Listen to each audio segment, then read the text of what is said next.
I'm going to give you my top 2 secret tips for keeping your child inspired and wanting to learn. Okay? Alright, so they seem really obvious, but they kind of get overlooked quite a lot. My first tip is goal set with your child. Now, it's a little bit trickier than just saying, okay, just goal set with your child, because obviously every child is different.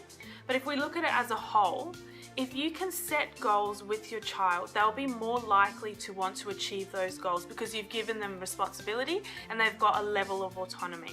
So when I'm sitting in my class, instead of saying, okay, by next week, I want you to be able to do this, this, this, and this, I say, okay, by next week, what would you like to have achieved? Or by the end of this term, what's the goal? What do you want to achieve by the end of this term?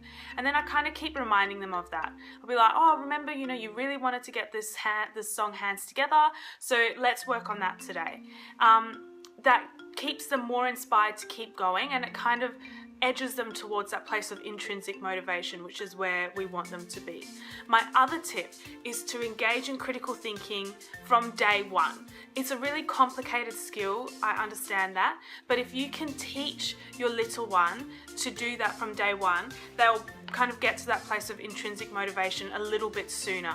So what I mean by that is, instead of spoon feeding them the answers, rather get them to think about what did they do well, which is always the hardest thing to do, right? We never like to go, oh yeah, I did really, really well in this thing. When it comes to saying what did you not do well, people generally kind of answer that a little bit better because they are quite harsh on themselves. And then you say the most important part is going, okay, how are we going to improve that?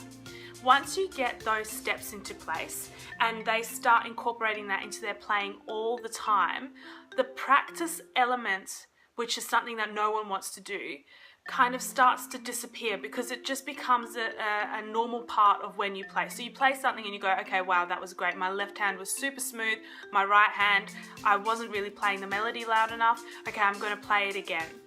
Do you know how I said play? I didn't say practice. So those are my top 2 tips.